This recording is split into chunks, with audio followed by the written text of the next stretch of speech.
నమస్తే, welcome to great Andhra. మనతో పాటు ఉన్నారు సీనియర్ పొలిటికల్ అనలిస్ట్ జిఆర్ మహర్షి గారు. నమస్తే సార్. నమస్తే మా సార్, అసెంబ్లీ సమావేశాలకి జగన్ గారు వెళ్ళకపోవడం అనేది మామూలుగా సొంత పార్టీలో కూడా కొంతమంది అడుగుతూ ఉన్నారు. ఇంతకుముందు కూడా అడిగారు. ఆయన దాని విషయంలో అయితే పెద్ద పట్టించుకున్నట్లు కనిపించలేదు. సరే, ఇప్పుడు కూడా మళ్ళీ వెళ్ళకపోవడం అనేది ఎందుకని అంటే, అప్పుడు సరే ఒక హీట్లో ఉన్నారు, అప్పుడే వెళ్ళడం అనేది ఆయనకి ఆ టైంలో మేబీ కొద్దిగా డైజెస్ట్ కాలేదు. ఎందుకంటే ఆల్ ఆఫ్ ఏ సడన్ 11 సీట్లకే పరిమితం అయ్యారు. ఇలాంటి కారణాలు కావచ్చు. ఇప్పుడు కూడా వెళ్ళట్లేదు. పైగా ఇదేంటి, చెల్లి షర్మిల కూడా ఆవిడ ట్వీట్ చేశారు, మీరు ఎందుకు వెళ్ళట్లేదు, వెళ్ళాలి కదా అని. అప్పుడు కూడా ఆవిడ అడిగారు, ఇప్పుడు అదే అడుగుతున్నారు. సరే, ఆవిడకి ఎంత ప్రాధాన్యత ఇస్తారు అడిగితే అనేది వేరే విషయం, కానీ వెళ్ళకపోవడం అనేది మనం ఎలా చూడాలి? ఇంతకుముందు ఎవరో వెళ్ళలేదు, వాళ్ళు వెళ్ళలేదు, వీళ్ళు వెళ్ళలేదా, అందరూ ఉదాహరణలు చెప్తున్నారు. మనకి ఎగ్జాంపుల్ చాలా కనిపిస్తాయి చరిత్రలో. గతంలో ఎన్టీఆర్ గారు వెళ్ళలేదు, జయలలిత గారు వెళ్ళలేదు, ఈయన కూడా అప్పుడు పాదయాత్ర చేసుకుంటూ వెళ్ళలేదు. చంద్రబాబు నాయుడు గారు తనని ఏదో అవమానించారని మళ్ళీ ఆయన రావడం మానేశారు.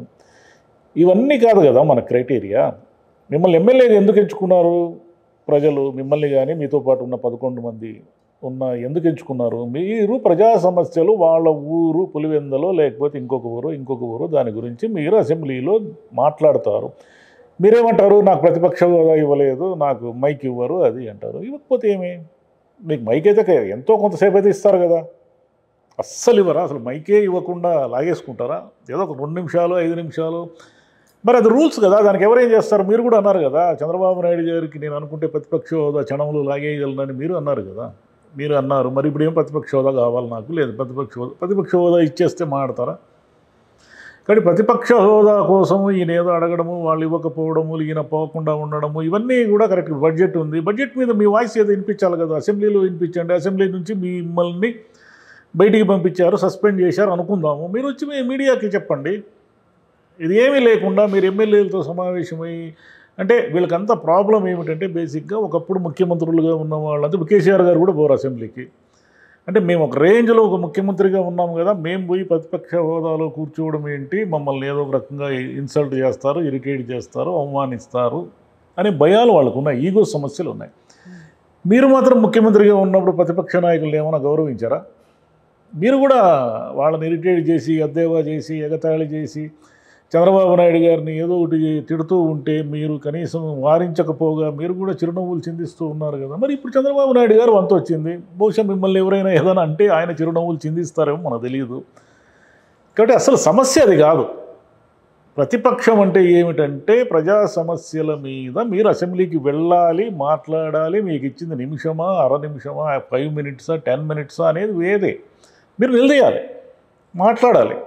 ఇప్పుడు షర్మిల గారు ఏమంటారు? ఆమె ఏదో ట్వీట్ చేశారు, నువ్వు నిన్ను ఎంచుకున్నది ఎందుకు, నువ్వు చేసే పని ఏంది, అది ఏదని ఏమో ఆమె అన్నని ఏదో నిందిస్తూనే తెలుగుదేశం పూర్తిగా చేతులు ఎత్తేసింది. 5 నెలలు అయింది, ఒక హామీ కూడా వాళ్ళు నెరవేర్చలేదు. ఇవన్నిటి మీద నువ్వు మాట్లాడుకోకుండా అసెంబ్లీకి పోకుండా ఎందుకు, మీరందరూ రిజైన్ చేయండి, మీకు అసెంబ్లీకి పోవడం ఇష్టం లేకపోతే రిజైన్ చేయండి అన్నట్టుగా ఆమె ఏదో అన్నారు. కాంగ్రెస్ పార్టీలో గతంలో మేము అంటే రాహుల్ గాంధీ గారు, మల్లికార్జున ఖర్గే గారు, వీళ్ళు మినిమం అంటే తక్కువ సంఖ్యాబలం ఉండి వాళ్ళకి ఏం ప్రతిపక్ష హోదా లేకపోయినప్పటికీ వాళ్ళు అలాగే ప్రజా సమస్యల మీద మాట్లాడినారని కొన్ని ఉదాహరణలు కూడా చెప్పారు. ఇప్పుడు జగన్ గారు చేయాల్సింది ఏమిటంటే, ఆయన ఎవరు చెప్పినా పోరనుకోండి, అది వేరే విషయం. మనం చాలామంది వెళ్ళమని, ఇదంతా సెల్ఫ్ గోల్ అని, జగన్ గారు అసెంబ్లీకి వెళ్ళకపోవడం అనేది కరెక్ట్ కాదని ఎంతమంది ఏం చెప్పినా ఆయనకి పోవడం ఇష్టం లేదు. ఇక్కడ పోయి ప్రతిపక్ష హోదా ఏమీ లేకుండా ఒక మూల, ఒక సైడ్లో ఎక్కడో పోయి కూర్చోవడము, వీళ్ళని మైక్ ఒక 2 నిమిషాలు 1 నిమిషము ఈయన చెప్పేదిలో మైక్ కట్ చేస్తారు, ఏదో చేస్తారు కదా. మీకు 2 నిమిషాలు టైం ఇచ్చినప్పుడు మీరు 5 నిమిషాలు మాట్లాడుతూ ఉన్నప్పుడు స్పీకర్ గారికి హక్కు ఉంటుంది. అయ్యా నీకు ఇచ్చింది 2 నిమిషాలు, నువ్వు 5 నిమిషాలు మాడేసి ఇది లేదు, కట్ చేస్తున్నా నేను అంటాడు. అదంతా అవమానంగా ఫీల్ కావడము ఇవన్నీ ఉంటాయి. ఇప్పుడు ఏమిటి, ఆయన మీడియా పాయింట్ దగ్గరికి వచ్చి మాట్లాడతాను, నేను మా ప్రతిపక్ష పాత్ర పోషిస్తాను అని ఆయన అంటున్నారు. మీడియాకి చెప్పడము, మీడియాతో మాట్లాడడం అనేది కరెక్టే, కానీ మిమ్మల్ని ఎంచుకున్నది మాత్రం మీడియా మీద మాట్లాడడానికి కాదు కదా. మిమ్మల్ని ఎంచుకున్నది అసెంబ్లీలో మాట్లాడమని. ఇప్పుడంటే మీడియా ఉందని ఆయన ధీమా. మరి అప్పుడు 5 ఏళ్ళు మీడియా ముందుకు రాలేదు కదా. అప్పుడేం మీడియా అనేది లేనే లేదు కదా. మీ దృష్టిలో మీకు మీడియా సలహాదారులు ఉన్నారు, కానీ మీరు ఎప్పుడు వచ్చారు మీడియా ముందుకి? తెలుగుదేశము మిమ్మల్ని, మీ ప్రభుత్వాన్ని ఇష్టం వచ్చినట్లు ఆరోపణలు చేస్తూ విమర్శలు చేస్తున్నప్పుడు ఒక్కరోజు కూడా వాస్తవాలు ఏమిటి, నేను ముఖ్యమంత్రిగా నా పాలనలో నేను చేస్తున్న విధానాలు ఇవి, నేను చేస్తున్న పథకాలు ఇవి, నేను ఈ రకంగా చేశాను ఈ రకంగా చేశాను అని మీరు ఎప్పుడైనా ఏం మాట్లాడినారు? ఈరోజు కూడా సాయంత్రమో రేపు మాట్లాడతారు ఆయన బడ్జెట్ గురించి. బడ్జెట్లో ఆ కేటాయింపులు లేవు, ఈ కేటాయింపులు లేవు, మీరు ఇచ్చిన పథకాలకు నిధులు లేవు, మేము చూసావా గతంలో నేను ఇలా ఇచ్చాను, నేను 1 ఇయర్లోగా నేను ఇన్ని డబ్బులు బటన్ నొక్కి వేసేవని ఇవన్నీ చెప్తారు. ఇప్పుడు కాదు కదా చెప్పాల్సింది. మీ గురించి విపరీతమైన దుష్ప్రచారం జరిగినప్పుడు మీరు మీడియా అనేది అసలు విషయమే కాదు. ప్రజాస్వామ్యంలో మీడియాకి ఏం ఇంపార్టెన్స్ లేదు. మనం ఏమన్నా చెప్పదలుచుకుంటే సాక్షిలో వస్తాయి, లేదా రామకృష్ణారెడ్డి గారు మాట్లాడతారు. మనకెందుకు, ముఖ్యమంత్రిగా మనం ఎందుకు మాట్లాడాలి? అది మీ మంత్రులు కూడా ఎవరు మాట్లాడలేదు కదా. మీ మంత్రులు మాట్లాడలేదు, ఎవరు మాట్లాడలేదు. మీ తరఫున ప్రభుత్వ ప్రధాన సలహాదారు మాట్లాడినాడు. ప్రభుత్వ ప్రధాన సలహాదారు ముఖ్యమంత్రి తరఫున మాట్లాడడం అనేది ఎప్పుడైనా చూసామా గతంలో? మరి ఇప్పుడు మీరు సాంప్రదాయాలు అని అంటున్నారు కదా. నేను ప్రతిపక్ష నేతగా నాకు ఇవ్వాలి సాంప్రదాయం అంటున్నారు. మీరు ఏ సాంప్రదాయం పాటించారు? మీరు ఏ సాంప్రదాయం పాటించలేదు. ఒక మాజీ ముఖ్యమంత్రిని, ఒక సీనియర్ రాజకీయ నాయకుడిని మీ హయాంలో పచ్చి బూతులు తిడుతూ ఉంటే మీరు చెప్పాలి కదా. ఎలా మాడతారా అన్పార్లమెంటరీ లాంగ్వేజ్, మీ నోటికి వచ్చింది, బుద్ధి ఉంది అని చెప్పాలి కదా. వాళ్ళన్న పురాణ ప్రవచనకారుల్ని ఏదో గౌరవ సలహాదారుగా వేసుకున్నారు. మీదంతా భూత పురాణ ప్రవచనకారులే కదా మీ దగ్గర అంతా ఉండింది. ఎంతమంది ఉన్నారు? వీళ్ళని ఎప్పుడైనా మీరు వారించారా? ఎప్పుడైనా ఏమన్నా మాట్లాడారా? ఇప్పుడు ఏదో మనం విమర్శిస్తూ ఉన్నారు కానీ ప్రవచనకారులకు ప్రభుత్వ సలహాదారు పదవి ఎందుకని. మీ దగ్గర ఎవరున్నారు? మీ దగ్గర అంతా బూతులు మాట్లాడే వాళ్ళే కదా ఉండింది. కాబట్టి ఇక్కడ తప్పులు వందలాది తప్పులు ఉన్నాయి. ఇక్కడ ఏమీ ఉపేక్షించాల్సిన అవసరం ఏమీ లేదు. కానీ చంద్రబాబు నాయుడు గారు ముఖ్యమంత్రిగా ఉండి ఆయన చేస్తున్న తప్పులని, ఆయన చేస్తున్న ఈ వైఫల్యాలని ఎండగట్టాల్సిన బాధ్యత ఎవరిది? జగన్ గారిది. ఆయనే కదా ప్రధాన ప్రతిపక్షము. మీకు హోదా ఉండొచ్చు, ఉండకపోవచ్చు, కానీ మీరే కదా ప్రధాన ప్రతిపక్షము. మీకే కదా ఈరోజు కూడా 40% ఓటు బ్యాంక్ ఉంది. కాంగ్రెస్కు ఉందా, లేదా కమ్యూనిస్ట్ పార్టీలకు ఉన్నాయా? లేదు కదా. ఇప్పుడు బయట ఉన్న వాళ్ళు ఎవరు గవర్నమెంట్లో లేకుండా కాంగ్రెస్ పార్టీ ఉంది, కమ్యూనిస్ట్ పార్టీలు ఉన్నాయి. వాళ్ళకి అసలు ప్రాతినిధ్యమే లేదు. ఇంకా వాళ్ళు ఏం మాట్లాడతారు? ప్రాతినిధ్యం ఉన్నటువంటి ఒక మాజీ ముఖ్యమంత్రిగా, ఒక మాజీ ప్రభుత్వాన్ని నడిపిన వ్యక్తిగా 5 ఏళ్ళు మీరు మాట్లాడాలి. మీ ప్రభుత్వంలో ఏం మంచి జరిగింది, ఇప్పుడు ఏమి చెడు జరుగుతూ ఉందనేది మీరు మాట్లాడాలి. మీరు మాట్లాడుకోకుండా ఎవరెవరో ప్రెస్ మీట్లు పెట్టి మీరు అసెంబ్లీలో పోండి. మీకు అవమానం జరిగింది ఏమి? ఎంతమందికి జరగలేదు అవమానం?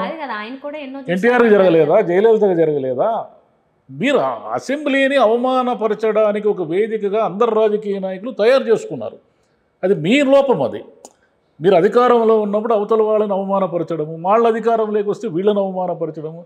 అవమానపరిచే కాదు కదా అసెంబ్లీ ఉండేది, గౌరవించుకోవడానికి అసెంబ్లీ ఉండేది. అక్కడ గౌరవించుకునే సాంప్రదాయాలని అందరూ వదిలేశారు. ఒక్కరని కాదు, అందరూ వదిలేశారు. అందరూ వదిలేయడం వల్ల ఇప్పుడు ఈ సమస్యలన్నీ తెచ్చుకున్నారు నెత్తికి. అది వెళ్ళి నాకు అవకాశం ఇవ్వకపోతే అది టీడీపీ తప్పే అవుతుంది అంటే అవును. అప్పుడు టీడీపీని దోషిగా నిలబెట్టే అవకాశం మీకు వస్తుంది కదా. ఏమయ్యా, మేము కూడా మాకు కూడా లక్షలాది మంది ఓట్లు వేస్తేనే గెలిచాము. మేమేమి గెలవకుండా పోలేదు. మా 11 మందికి కూడా మాకు మాట్లాడే హక్కు ఉంది అని మీరు దాన్ని పెట్టచ్చు కదా. జనంలో పెట్టే అవకాశం ఉంది. జనం అన్నీ చూస్తూ ఉంటారు. జనం ఏమి కళ్ళు మూసుకొని ఉండరు. ఎప్పుడు చంద్రబాబు నాయుడు గారిని మొన్న గెలిపించినంత మాత్రాన ఆయన పక్షానే ఏమి ఉండరు. ఇప్పుడు ఆయన లోపాలని లెక్క పెట్టడం స్టార్ట్ అయ్యింది. 5 నెలలు అయ్యింది కాబట్టి ఒక్కొక్కటి లెక్క పెడుతున్నారు. అదంతా కూడా మీకు ప్లస్ పాయింటే కదా. మీకు చేతికందిన ఆయుధాలని అసెంబ్లీలో మాడే ఒక ఆయుధాన్ని వదిలేసి నేను అసెంబ్లీలో మాట్లాడను, ఎమ్మెల్యేలతో సమావేశం అవుతాను, నేను మీడియాలో తూర్పారబడతాను అంటే, మీడియాలో తూర్పారబట్టడం అనేది ఎప్పుడో చేసి ఉండాల్సింది మీరు. మీ గవర్నమెంట్ని ఇష్టం వచ్చినట్లు బూతులు తిడుతున్నప్పుడు, బూతులు కాదు, వీళ్ళే ఎక్కువ తిట్టారు వాళ్ళకంటే. మీ గవర్నమెంట్ని విపరీతంగా అప్రతిష్ట పాలు చేస్తున్నప్పుడు, మీ వాళ్ళంతా ల్యాండ్ టైటిలింగ్ యాక్ట్తో భూములు తినేస్తున్నారు అన్నప్పుడు, మిమ్మల్ని విపరీతంగా డిఫేమ్ చేస్తున్నప్పుడు, మద్యంలో కోట్ల రూపాయలు దోచేస్తున్నారన్నప్పుడు, ఇసుకలో దోచేస్తున్నారన్నప్పుడు, అప్పుడు మీరు వచ్చి మాట్లాడి ఉండాల్సింది ఇది వాస్తవాలు అని. మీరు ఎప్పుడు మాట్లాడలేదు. చేసింది చెయ్యనట్లు, చెయ్యింది కూడా చేస్తున్నట్లు వాళ్ళు చెప్పినా అప్పుడంతా ఖండించలేదు. దాని ఫలితం ఏమిటి? నేను ఏదో వాలంటీర్ వ్యవస్థ పెట్టినాను, బటన్ వ్యవస్థ పెట్టినాను, అందరూ ఓట్లు వేసేస్తారు నాకు కానీ భ్రమకు గురైనారు. మీరు ఏమైంది? ఎవరు వేశారు ఓట్లు? మీకు ఎవరు వేయలేదు. కాబట్టి ప్రజలు న్యాయ నిర్ణేతలు, ప్రజలు అంతిమ తీర్పు ఇస్తారు. ప్రజలు ఇచ్చిన తీర్పును మీరు అగౌరవపరిచి ఎమ్మెల్యేలుగా ఎంచుకున్నప్పుడు మీరు అసెంబ్లీకి పోవాల్సిందే. అక్కడ ఏమైనా ఎదురుగానే ఏమైతే మహా అయితే సస్పెండ్ చేస్తారు, అంతకంటే ఏం చేస్తారు అసెంబ్లీలో? మార్షల్స్ పెట్టి గెంటిస్తారు. అంతకంటే ఏం చేస్తారు? ఎన్ని జరగలేదు, ఎంతమందికి జరగలేదు? మహామహులందరూ కూడా ఎంతోమంది సస్పెండ్ అయిన వాళ్ళే కదా అసెంబ్లీ నుంచి, పార్లమెంట్ నుంచి. ఏం కొత్త అదేమన్నా? అవును, అందులోనూ ఆయన ఇప్పుడు 40% ఓటర్స్ ఎవరైతే ఉన్నారో వాళ్ళందరికీ రిప్రజెంటేటివ్. మీ ఒకరికి కాదు జరిగే అవమానం, వాళ్ళందరినీ మీ తరఫున ఇప్పటికీ జనం ఉన్నారు. మీరు తక్కువ సీట్లకు పరిమితం కావచ్చు, కానీ మీరే లెక్కలు ఉన్నాయి కదా. మీ 40% మంది మీ వైపు ఉన్నారనేది. 40% మంది మీ వైపు ఉన్నప్పుడు 11% మంది మీ వైపు వస్తే మళ్ళీ మీదే గెలుపు, అంతే కదా. మరి ఆ సూత్రాన్ని లెక్కలు తప్పులు చెప్పవు కదా ఎప్పుడు కూడా. 2+2 4 అనేది ప్రపంచమంతా ఒకటే లెక్కే. ఆ సూత్రాన్ని మీరు విస్మరించి అసెంబ్లీకి పోను, నేనే నాకు ప్రతిపక్ష హోదా ఇవ్వరు, నన్ను మైక్ ఇవ్వరు, ఇవన్నీ సాకులు మాత్రమే. మీరు వెళితే తెలుస్తుంది ఇస్తారో ఇవ్వరు. మీరు వెళ్ళకనే నాకు ఇవ్వరు అని మీరే ముందు డిసైడ్ చేసేస్తే ఎట్లా? ఇంకేం కారణం ఉందో ఏం లేతే అది నిజంగా ఈగోయేనా, లేకపోతే మైక్ ఇవ్వరనా, లేకపోతే చెప్పే అవకాశం ఏం లేదు. మైక్ ఇవ్వడం ఇవ్వకపోవడం అనేది కాదు. ఒక ముఖ్యమంత్రి హోదాగా వీళ్ళు ఒక రేంజ్లో ఉన్నప్పుడు అవతల వాళ్ళు అధికారంలోకి వచ్చినప్పుడు అక్కడ కూర్చోవడం అనేది వీళ్ళకి ఏదో ఈగో సమస్య వస్తుంది. ఆ ఈగో సమస్య వల్లే కేసీఆర్ రాలేదు. అదే సమస్య వల్లే ఎన్టీఆర్ గారు వదిలేశారు. జయలలిత గారు అసలు అంటే ఆమెకైతే అవమానం జరిగింది అనుకోండి. ఆమెకి ఒక మహిళకి జరగకూడని అవమానం వాళ్ళు చేయడం వల్ల ఆమె పగబట్టి వెళ్ళిపోయారు. దీంట్లో నేను అడుగు పెట్టను. పోయినసారి కూడా చంద్రబాబు నాయుడు గారు అంతలా బాధపడడానికి కూడా ఒక రీజన్ ఉంది. ఇట్లాంటి సభలోకి నేను రాను అని చెప్పారు. కాబట్టి మీరు అవతల వాళ్ళని ఎలా ట్రీట్ చేశారో మిమ్మల్ని అదే ట్రీట్మెంట్ ఇచ్చే అవకాశం, మనం ఏమిస్తే అదే కదా వస్తుంది. మీరు ఏమిచ్చారో మీరే గుర్తు చేసుకోండి ఒకసారి. ఏమోలేండి, ఇప్పుడు బడ్జెట్ సంబంధించి జరుగుతున్నాయి కాబట్టి మరి మధ్య నుంచి ఏమన్నా వెళ్తారా, లేకపోతే ఇంక ఈసారి కూడా ఇంకెళ్ళడం? వెళ్ళరు. ఈ 5 ఏళ్ళు కూడా వెళితే ఏదైనా అద్భుతమే. ఎవరు చెప్పినా వెళ్ళరు ఆయన. ఎందుకంటే వెళ్ళకూడదని ఆయన డిసైడ్ అయినాడు. మిగతా వాళ్ళు వెళ్ళొచ్చు కదా, మిగతా 10 మంది అయినా వాళ్ళు కూడా ఉన్నారు కదా చాలామంది. ఒక్కరైనా పోవాలి. మీకు చాలామంది గుర్తులేకపోవచ్చు, 70స్లో జైపాల్ రెడ్డి గారు, వెంకయ్య నాయుడు గారు ఒక్కొక్కరే ప్రాతినిధ్యం వహించినప్పటికీ ఒక్కరే అసెంబ్లీని వణికించేవాళ్ళు. ఒక్కరే అనేక సమస్యల మీద మాట్లాడేవాళ్ళు. వాళ్ళు అందుకే అంత పెద్ద లీడర్లు అయ్యారు. కేంద్రంలో ఆ స్థాయి మంత్రులు కావడానికి కారణం ఏమిటంటే మేము ఒక్కరున్నాము, మమ్మల్ని అవమానపరుస్తారని ఏనాడు అనుకోలేదు. వాజ్పేయి గారు, అద్వానీ గారు కూడా ఇద్దరితో వాళ్ళు 3 టర్ములు ఈరోజు బీజేపీ ప్రభుత్వం వచ్చింది. ఆ ఇద్దరు ఆ రోజు కాడి వదిలేసి మేమిద్దరు గెలిపించారు, ఈ దేశంలో బీజేపీకి ఏమి ప్రాతినిధ్యం ఉంది, మేము ఎలాగ మమ్మల్ని ఎవరు పట్టించుకుంటారు అని ఆ రోజు వదిలేసి ఉంటే బీజేపీ అనేది పార్టీనే లేదు. కానీ వాళ్ళు నిలబడ్డారు. అంటే ఒక దానికి నిలబడ్డారు. ప్రజలు మాకు తీర్పు ఇచ్చింది పార్లమెంట్లో కూర్చోవడానికే అనేది నిలబడ్డారు వాళ్ళు. మరి అంత చిత్తుగా ఓడిపోయిన వాళ్ళు అంత కమిట్మెంట్తో పనిచేసినప్పుడు మీకేం అంత చిత్తు ఓటమేమీ లేదు కదా. 11 మంది గెలిచారు, మీకు ఇంకా 40% ఓట్ బ్యాంక్ ఉంది. ఇప్పటికీ చంద్రబాబు నాయుడు గారు 5 నెలలు అయిన తర్వాత కూడా చాలా అప్పుడే లోపాలు, వైఫల్యాలు అవన్నీ ఒకటి బయటకు వస్తున్నాయి. ఆయన పథకాలు ఇవ్వలేదని మీరే చెప్తున్నారు, ఇవ్వలేడని మీరే చెప్తున్నారు. మరి కీలకమైన బడ్జెట్ సమావేశాలకు మీరు అటెండ్ కాకపోతే ఎట్లా? మీ ఒక్క వాక్యమైనా సరే మీ గొంతు వినపడాలి కదా. మీడియాలో చెప్తే మాత్రం ఏం ప్రయోజనం ఉంది? మీడియా అంతా 2గా చీలిపోయింది. మీ మీడియా మీకు అనుకూలంగా రాస్తుంది, అవతల మీడియా మీకు ప్రతికూలంగా రాస్తుంది. ఇదే కదా జరగబోయేది. ఎందుకంటే ఏమి జరుగుతుంది? మీడియాలో ఏమన్నా భయంకరమైన సత్యాలను అలా ఫోకస్ చేస్తారా? ఏమీ లేదు కదా. మీడియా అబద్ధాలు చెప్పడం ఎప్పటి నుంచో స్టార్ట్ చేసేసింది. ఎవరు సత్యాలు వాళ్ళు చెప్తారు, సగం అబద్ధము సగం సత్యము కలిపి అర్ధ సత్యాలు చెప్తారు. అంతే కదా జరిగేది. అంతే. ఓకే సార్, చూద్దాం మరి ఏం చేస్తారు. Thank you.